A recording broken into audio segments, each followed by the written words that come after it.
दोस्तों, पिछली बार हम लोगों ने न्यू सोशियोलॉजी की डायमेंशंस की चर्चा की थी और उस संदर्भ में हमने हॉरोविट्स की पुस्तक द न्यू सोशियोलॉजी, जो कि सी राइट मिल्स के विचारों का विश्लेषण करते हुए समाजशास्त्र को आगे बढ़ाने की एक प्रक्रिया में जाती है और ये बताने की कोशिश करती है कि जो ओल्ड सोशियोलॉजी थी, उस ओल्ड सोशियोलॉजी का एनलाइटनमेंट एक भिन्न किस्म का था।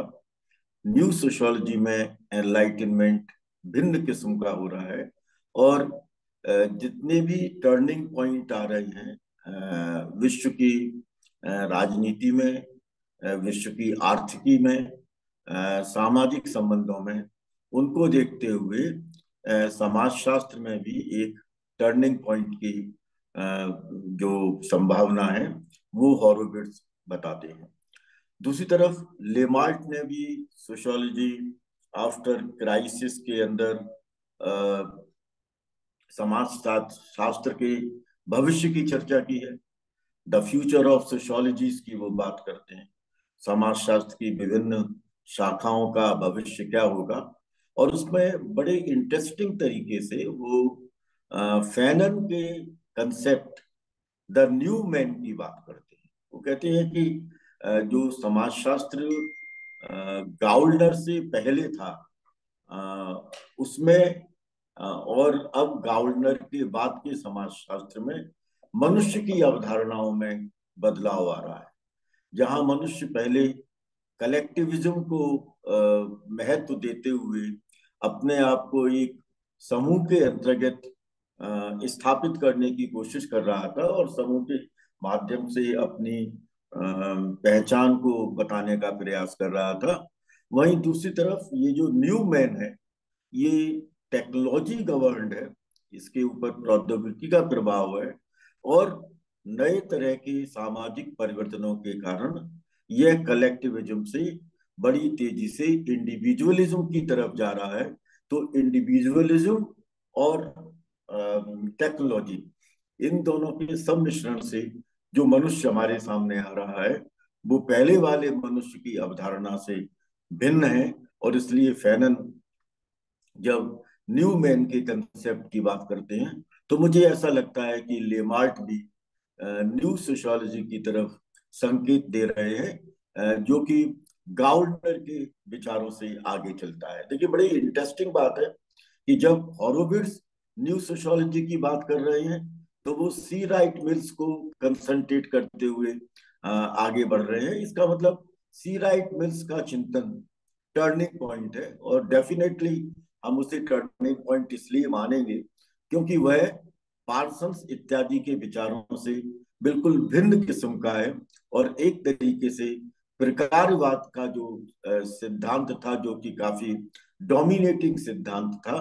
पूंजीवादी देशों के अंदर, उससे भिन्न जाकर के एक नए प्रकार के रेडिकलिज्म की बात करते हैं सी राइट मिल्स। और उसमें वो इमेजिनेशंस को आगे लाने का प्रयास करते हैं कि भाई हम कैसे समाज को इमेजिन करें, हम कैसे समाज की कल्पना करें जिसमें कि इंडिविजुअल की अपनी पर्सनल कंसर्न्स और सोसाइटल कंसर्न्स, इन दोनों के बीच में, यानी व्यक्ति की अपनी समस्याएं जो निजी समस्याएं हैं और दूसरी तरफ सामाजिक संरचनात्मक पक्ष, इन दोनों के मध्य का इंटरफेस क्या होगा।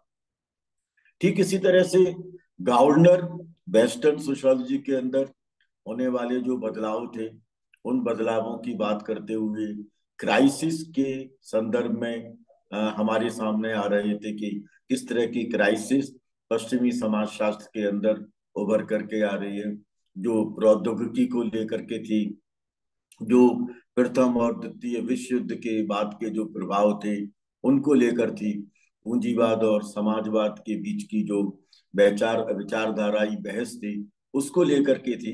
तो लेमार्ट उससे आगे ले जाते हैं हमको सोशियोलॉजी आफ्टर द क्राइसिस के अंदर।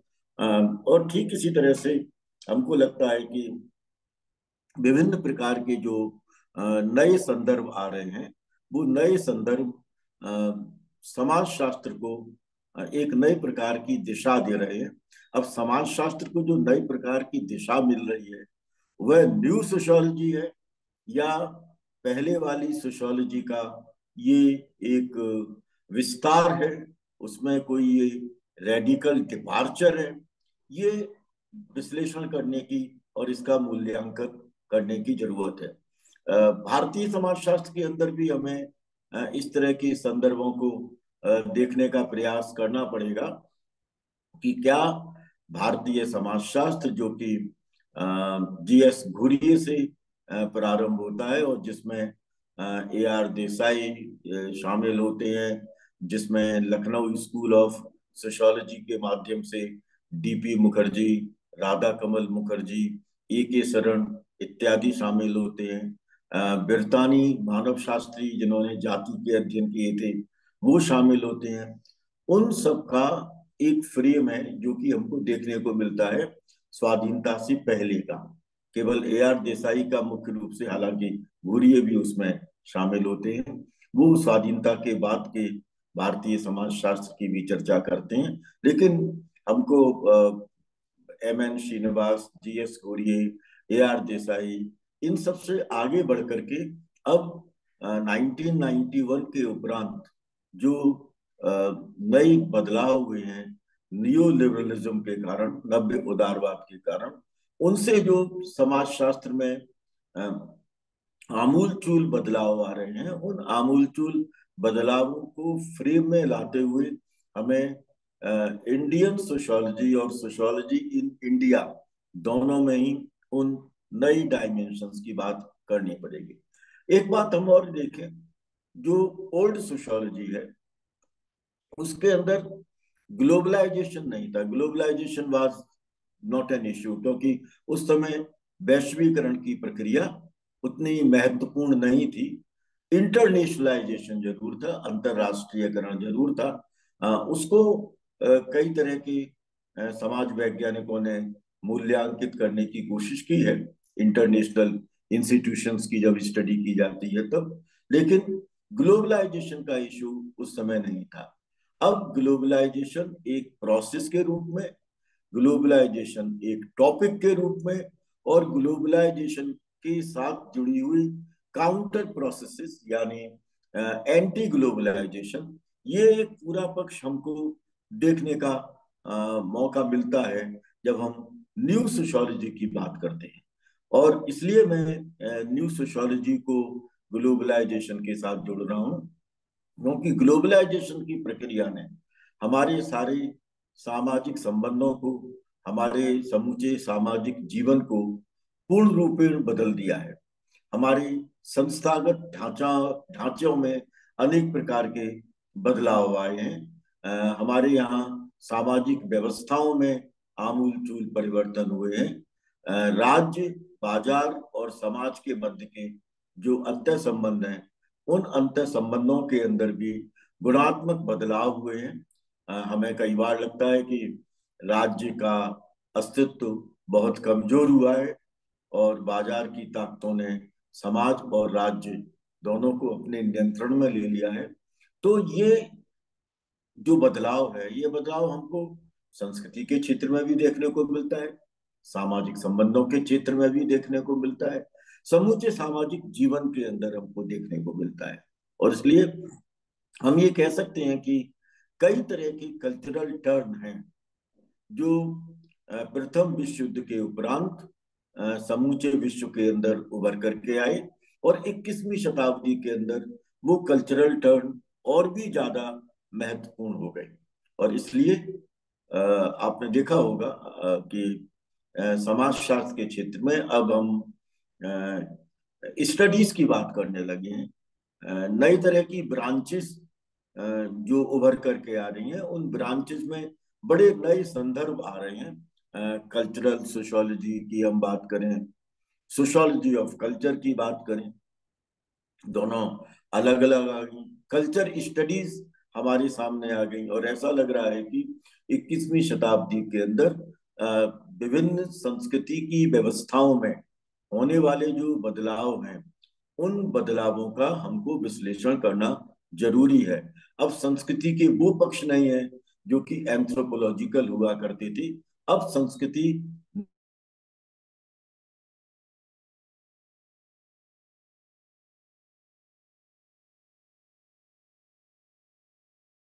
में बदलाव आ रहे हैं, और ऐसे बहुत से पक्ष जो कि कल्चरल सिस्टम्स के कॉन्ट्रेरी कहे जाते थे, संस्कृति व्यवस्थाओं के विपरीत थे, उनको धीरे धीरे रिकॉग्निशन मिल रहा है। भाषा के क्षेत्र में अनेक प्रकार के बदलाव हो रहे हैं। अंग्रेजी एक ग्लोबल लैंग्वेज के रूप में उभर करके आ रही है, लेकिन उसके काउंटर में इंडिजिनस लैंग्वेजेस भी अपनी पहचान के साथ आगे बढ़ने की कोशिश में है। और चूंकि भाषा संस्कृति का एक बहुत महत्वपूर्ण पक्ष है, इसलिए भाषा के सवालों को हमें अपने सामाजिक संबंधों में और एक्सप्रेशंस में देखने की जरूरत है। उदाहरण के लिए भारतवर्ष के हिंदी बेल्ट के अंदर एक बड़े लंबे समय तक हिंदुस्तानी भाषा थी, जिसमें कि हिंदी, उर्दू और जो विभिन्न क्षेत्रीय भाषाएं थी, स्थानीय भाषाएं थी, उनके समावेश को हमने सामाजिक संबंधों में, अंत्य क्रियाओं के अंदर और जब हम कम्युनिकेट करते थे तब उनको इस्तेमाल किया। लेकिन धीरे धीरे हिंदी बेल्ट के अंदर अब खड़ी हिंदी बहुत महत्वपूर्ण मोड ऑफ कम्युनिकेशन बन रहा है, संचार का बहुत महत्वपूर्ण साधन बन रहा है। और ये देखने में आ रहा है धीरे धीरे, क्योंकि हिंदुस्तानी भाषा में उर्दू भी थी, अब उर्दू धीरे धीरे मार्जिनलाइज हो रही है। उसके राजनीतिक संदर्भ भी हो सकते हैं, अन्य संदर्भ भी हो सकते हैं, लेकिन भाषाओं का यह बदलाव हमारे सामाजिक संबंधों को भी कई स्तरों पर प्रभावित करने का प्रयास करता है। ये हमको एक देखना पड़ेगा। तो cultural studies, sociology of culture और कल्चरल सोशियोलॉजी, ये हमारे सामने है। सोशियोलॉजी ऑफ डेवलपमेंट और development studies, sociology of gender relations एवं जेंडर स्टडीज, डिस्कोर्स एनालिसिस के रूप में, कन्वर्सेशनल एनालिसिस के रूप में नई मेथोडोलॉजीज हमारे सामने आ रही हैं, जिन मेथोडोलॉजीज को हम इस्तेमाल करेंगे सामाजिक घटनाओं के अध्ययन के अंदर। तो नए किस्म का पद्धति शास्त्र भी है, नई तरह की सामाजिक सैद्धांतिक प्रणालियां हमारे सामने उभर करके आ रही हैं, जिसके अंदर हमको देखने को मिलता है कहीं पोस्ट स्ट्रक्चरलिज्म है, पोस्ट मॉडर्निज्म है,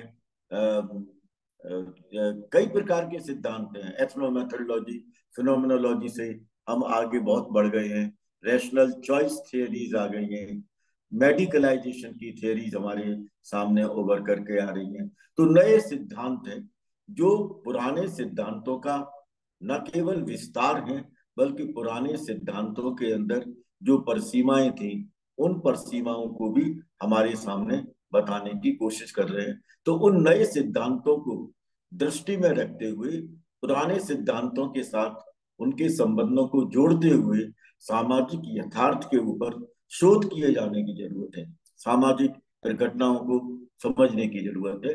ये न्यू सोशियोलॉजी का एक दूसरा पार्ट है जो हमको देखना चाहिए। ऐसे ही इकोनॉमिक सोशियोलॉजी के अंदर बाजार क्या जो तंत्र आपके सामने है वो कहीं आपसे छुपा नहीं है। कंज्यूमरिज्म के नए पक्ष हमारे सामने उभर करके आ रहे हैं। और सबसे महत्वपूर्ण बात यह है कि जिसकी तरफ हमारा ध्यान जाना चाहिए समाजशास्त्र के विद्यार्थी के रूप में, स्टॉक एक्सचेंज की अपनी जो भूमिका है, जिस तरह से कैपिटल का फ्लो है मार्केट के अंदर, अचानक कैपिटल के कारण और शेयर्स के कारण लोग प्रॉस्परस हो रहे हैं, वहीं दूसरी तरफ अचानक शेयर बाजार में होने वाला डिक्लाइन कई लोगों की जो अपनी चल अचल संपत्ति है उसको कई तरह की समस्याओं में डाल देता है, और उसका असर हमको पारिवारिक संबंधों में, पड़ोस के संबंधों में, आमने सामने के दृष्टिकोणों में देखने को मिलता है। तो किस तरह से ये जो स्टॉक एक्सचेंज है और ये मार्केट सिस्टम है, नई तरह की जो इकोनॉमी है, वेलफेयरिज्म की लगभग समाप्ति है, और इंडिविजुअल को ये कहा जा रहा है कि आप अपनी ऑक्यूपेशनल और प्रोफेशनल मोबिलिटीज के अंदर अपने स्किल को, अपने टैलेंट को स्थापित करते हुए नई टेक्नोलॉजिकल डिवाइसेस के साथ अपनी आर्थिक आवश्यकताओं को पूरा करें। तो वेलफेयरिज्म का जो डिक्लाइन है वह किस तरह से नागरिकों के सामने समस्याएं उत्पन्न कर रहा है, किस तरह से प्रॉस्पेरिटी और पॉवर्टी का एक डिवाइड हमारे सामने उभर करके आया है, और उस डिवाइड के कारण, उस आर्थिक असमानता की बड़ी खतरनाक स्वरूप की वजह से हमारे अपने सामाजिक संबंध कैसे पनपे हैं, किस तरह से पैथोलॉजीज बढ़ रही हैं, व्याधि शास्त्र किस तरह से बढ़ रहा है, अपराध और विचलन की प्रणालियां कैसे अस्तित्व में आ रही हैं, कई तरह की फ्रॉड हमारे सामने आ रहे हैं, साइबर क्राइम हमारे सामने आ रहा है, टेररिज्म हमारे सामने आ रहा है। ये जो पक्ष हैं ये समाजशास्त्र के 20वीं शताब्दी के पूर्वार्ध में हमारे सामने उतने महत्वपूर्ण तरीके से नहीं थे जितने महत्वपूर्ण तरीके से हमारे सामने अब ये उभर करके आ रहे हैं। दूसरी तरफ एक चीज और भी है कि ये जो नए सामाजिक, आर्थिक, सांस्कृतिक बदलाव हैं, इसने पहचान हमारे लिए बहुत महत्वपूर्ण कर दी है। अस्मिता की राजनीति, पहचान की राजनीति आप देख रहे होंगे, कहीं कहीं पर प्रजातिवाद एक नए सिरे से उभर करके आ रहा है, कहीं पर जातिवाद एक नए सिरे से उभर करके आ रहा है, कहीं पर धार्मिक पहचान हमारे सामाजिक संबंधों को, हमारी राजनीति को, हमारे अर्थतंत्र को, हमारे समूचे सामाजिक जीवन को प्रभावित करने की कोशिश कर रही है।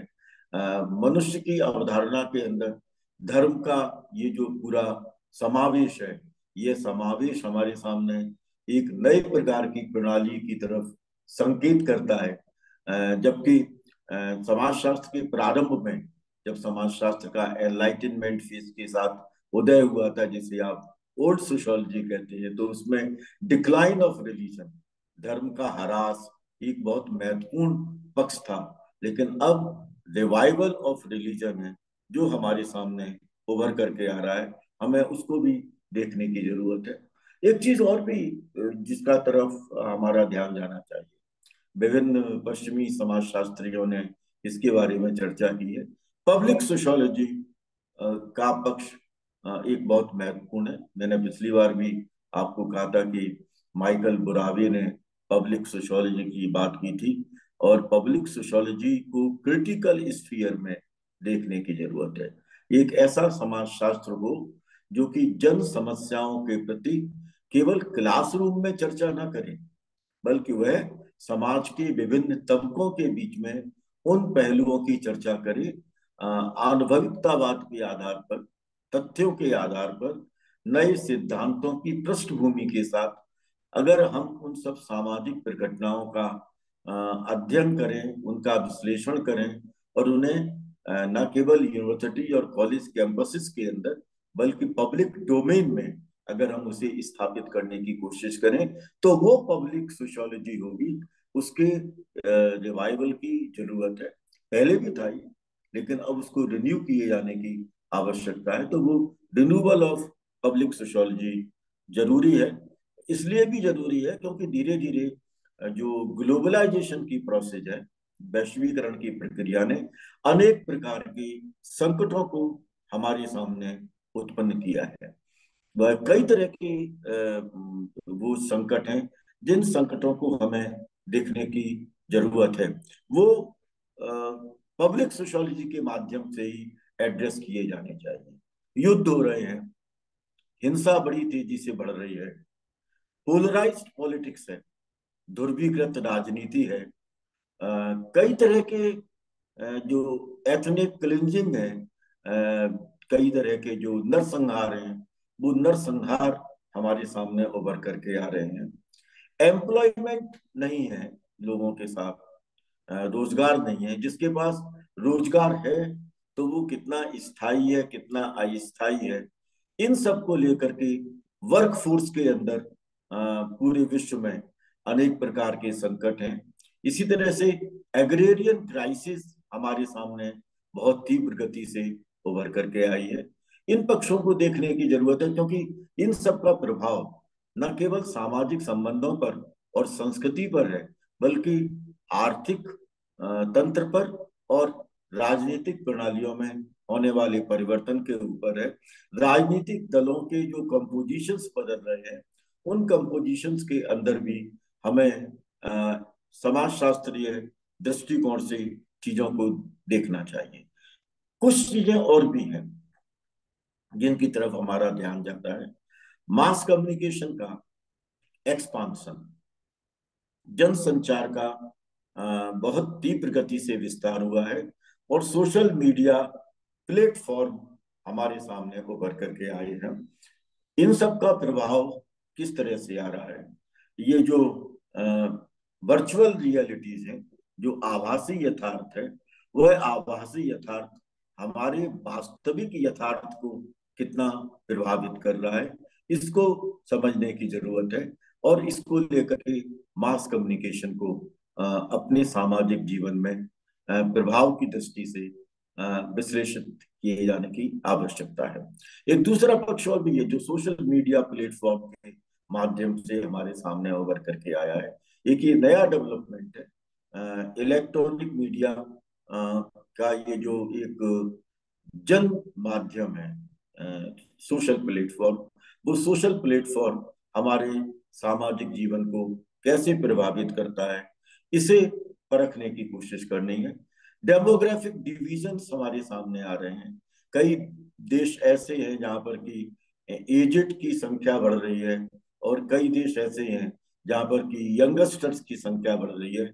इसे देखने का जरूर हमको प्रयास करना चाहिए, और इस प्रयास के अंतर्गत हमें ये देखना चाहिए कि ये जो परमानेंट एम्प्लॉयमेंट है, इसका जो इरोजन हो रहा है, उसके उसकी जो धीरे धीरे जो उसका ह्रास हो रहा है, उसमें जो बिखराव आ रहा है, वह बिखराव किस तरह से हमारे सामाजिक जीवन को प्रभावित कर रहा है। एक और पक्ष भी है, ये जो नई प्रौद्योगिकी है, इस नई प्रौद्योगिकी ने इकोनॉमिक ग्रोथ को बहुत तीव्र गति से प्रभावित किया है। आर्थिक जो हमारी प्रगति है, वह आर्थिक प्रगति बहुत तीव्र गति से प्रभावित हुई है।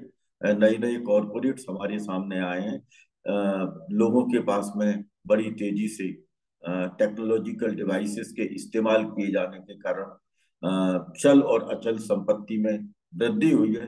लेकिन इसके साथ साथ मार्केट में डिसेस्टर भी है, मार्केट में रिसेशन भी है। जीडीपी के सवाल लोगों को प्रभावित करने लगे हैं। विभिन्न देशों के ऊपर वर्ल्ड बैंक के कितने कर्ज हैं, और अगर वो कर्ज सही समय पर वापस नहीं हुए तो उस पूरे देश के राजनीतिक और आर्थिक भविष्य पर उसका क्या प्रभाव पड़ेगा। ये वो पक्ष है जो हमारे सामाजिक जीवन पर असर डालते हैं, जो हमारे कंज्यूमर पैटर्न्स पर असर डालते हैं, जो हमारे अपने सोचने समझने के तरीके पर असर डालते हैं, जो ये बताने की कोशिश करते हैं हमारे को कि किस तरह से जो वैश्विक संस्थाएं हैं, चाहे वो यूएन है, चाहे वो WHO है, चाहे यूनिसेफ है, ये हमको किस तरह से प्रभावित कर रहे हैं। ये विभिन्न सामाजिक समस्याओं का कैसे अंतर्राष्ट्रीयकरण कर रहे हैं, और किस तरह से हमारे अपने जो देशज समस्याएं हैं, विभिन्न राष्ट्र राज्यों की समस्याएं हैं, उन समस्याओं के अंदर इनका अपना हस्तक्षेप कैसे हो रहा है। सेक्युलराइजेशन की प्रोसेस पर किस तरह का नकारात्मक असर हमको देखने को मिल रहा है। सामाजिक आंदोलन, नए प्रकार के जो सामाजिक आंदोलन है, वो किस प्रकार से उभर करके आ रहे हैं। और अगर हम बाउमन की तरफ चले जाएं, तो बाउमन ने ये कहा है कि ये जो मॉडर्निटी है, आधुनिकता है, जो वैश्वीकरण के साथ जुड़ी हुई है, ये कई घातक परिणामों को जन्म देगी। उन्होंने कहा कि जिसका जो बहुत फेमस सेंटेंस है, holocaust is possible because of modernity. ये जो हॉलोकास्ट है, ये दो तरह की चीजों को दे रहा है। एक तरफ स्वतंत्रता के मूल्य हमारे लिए बहुत महत्वपूर्ण होते चले जा रहे हैं, फ्रीडम ऑफ एक्सप्रेशन हमारे लिए बहुत महत्वपूर्ण हो रही है, लेकिन इसके साथ साथ ये भी सच है कि कॉरपोरेटाइजेशन के कारण और इस तरह की इकोनॉमिक क्राइसिस की वजह से टोटलिटेरियनिज्म, फासिज्म, ऑर्थोडॉक्सी, एथॉरिटेरियनिज्म, ये ढांचे भी हमारे सामने उभर करके आ रहे हैं। अनेक प्रकार की बीमारियां हमारे सामने उभर करके आ रही हैं। दूसरे रूप में हम ये कहें कि इस तरह की जो इन्फेक्टियस डिसीजेज हैं, वो डिजीजेज आ रही हैं जिनका कि सामाजिक संबंधों पर प्रभाव पड़ रहा है। मुझे लगता है कि इन सारे पक्षों को माइक्रो और मैक्रो लेवल पर जब हम देखेंगे और इनके देशज वैश्विक चरित्रों को देखते हुए हम संस्कृति को, सामाजिक संबंधों को, सामाजिक व्यवस्थाओं को, सामाजिक संरचनाओं को विश्लेषित करने की कोशिश करेंगे तो हमें कई तरह के मॉडिफिकेशंस मिलेंगे, कई नई संरचनाएं, कई नई प्रणालियां, कई नई सामाजिक व्यवस्थाएं हमको देखने को मिलेंगी। और इसलिए मुझे लगता है कि हमें न्यू सोशियोलॉजी के इन एस्पेक्ट्स को बहुत गंभीरता से समझने की जरूरत है। अनफॉर्चुनेटली इन डायमेंशंस की चर्चा क्लासरूम के अंदर, विशेष रूप से हिंदी बेल्ट की क्लासरूम के अंदर बहुत कम हो रही है। ओल्ड सोशियोलॉजी और क्लासिकल सोशियोलॉजी समझने के लिए और विकसित करने के लिए बहुत अच्छी बात है, लेकिन जब तक हम ओल्ड और न्यू इन दोनों के इंटरफेस की बात नहीं करेंगे, हम वैश्विक सामाजिक व्यवस्था को, भारतीय सामाजिक व्यवस्था को, भारतीय गांव को, भारतीय शहरों को, भारतीय महानगरों को, इनमें से किसी को भी नहीं समझ पाएंगे।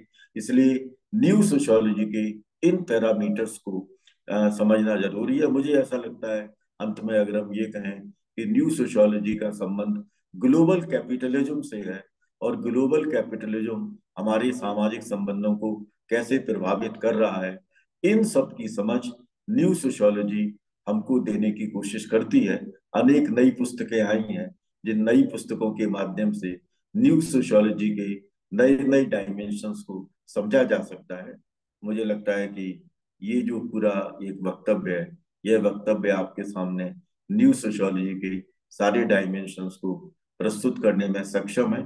आगे आने वाले जो लेक्चर्स होंगे उसमें हम इन नए पक्षों की चर्चा और नए सिद्धांतों की, नए विचारकों की चर्चा करके समाजशास्त्र के विकास को समझने का प्रयास करेंगे। आपने इस वक्तव्य को ध्यानपूर्वक सुना, इसके लिए बहुत बहुत धन्यवाद। मैं उम्मीद करता हूं कि आपके बहुत से सवाल आपके जेहन में होंगे। आप मेरे को जरूर अपने सवालों को भेजिए। मैं उन सवालों का उत्तर अगले लेक्चर्स के अंदर देने का प्रयास करूंगा। Thank you.